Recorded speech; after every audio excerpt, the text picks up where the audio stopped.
Hi everyone, নতুন আরেকটি ভিডিওতে আপনাদেরকে স্বাগতম। আজকে আপনাদেরকে দেখাবো নিচে জোড়া দিয়ে কিভাবে প্লাজো প্যান্ট কাটিং করতে হয়। 3 পিসের কাপড়ে যে প্যান্ট থাকে সেই প্যান্টটা অনেক সময় কাপড় কম থাকে, কমফোর্ট কম থাকার কারণে আমাদের লম্বা আনতে সমস্যা হয়ে যায়, ঠিক আছে। সেই ক্ষেত্রে আমরা নিচে জোড়া দিব। তো কাপড়টিকে প্রথমে এভাবে ভাঁজ করে নেব। এটা 4 বাজা আছে আর আমি যে পাশে আছি এই পাশটা হচ্ছে যে বন্ধ সাইড। ঠিক এভাবে ভাঁজ করে নেওয়ার পরে উপর থেকে 2 ইঞ্চ নিচে দাগ দিচ্ছি, ঠিক আছে। স্কেলের সাহায্যে সেটা সোজাভাবে দাগ টেনে নেব।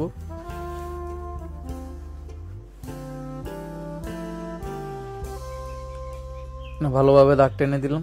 এখন যে দাগ থেকে এখান থেকে ঠিক 38 ইঞ্চ লম্বা হবে, ঠিক আছে। হাফ ইঞ্চ বাড়তি রেখে সেটা আমরা দাগ টেনে দিচ্ছি, যেহেতু হাফ ইঞ্চ আমরা জোড়া দিব। জোড়ার সেলাইয়ের জন্য সোজা দাগ টেনে নিলাম। এখন যে বটম হবে আমাদের 17 দুভাগের এক ভাগ হচ্ছে 8.5, 1 ইঞ্চ এক্সট্রা কাপড়, ঠিক আছে। তো উপরে যে কোমরের জন্য নিচে 12, হাফ ইঞ্চ সেলাইয়ের জন্য ওই দাগ থেকে 15 ইঞ্চি হাইয়ের জন্য নামিয়েছি, ঠিক আছে। তো এখানে হলো 12, আমরা হাফ সেলাইয়ের জন্য 2 ইঞ্চি বাড়তি নিয়েছি কাপড়। হ্যাঁ, সোজা দাগ টেনে দিবেন। এবার এভাবে এটা দাগ টেনে দিলাম। ওকে, এখান থেকে এখানে শেপ দেব, ঠিক আছে। এইরকম ভাবে কিন্তু দিব না, এটা ঘুরিয়ে তারপর দিব, ঠিক আছে। এরকম করে সোজা দাগ টেনে নেব।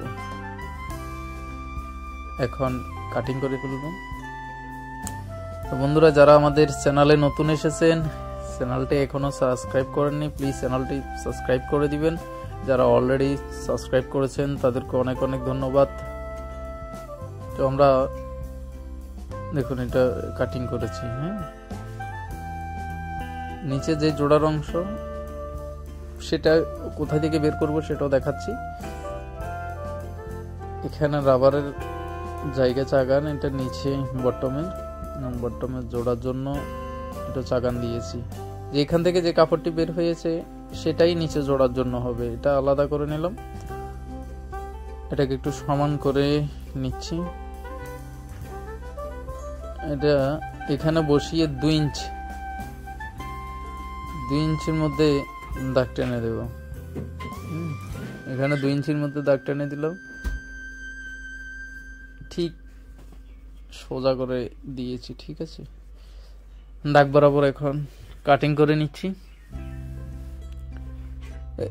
এটাকে কি করব, এই জায়গাতে এখানে বসাবো। এটারে বসিয়ে সোজা এখন কাটিং করে ফেলবো। ওকে, তো আমাদের জোড়ার কাপড়টাও আমরা আলাদা করে নিয়েছি। কিভাবে জোড়ার কোথা থেকে করতে হবে সবকিছু দেখিয়ে দিয়েছি।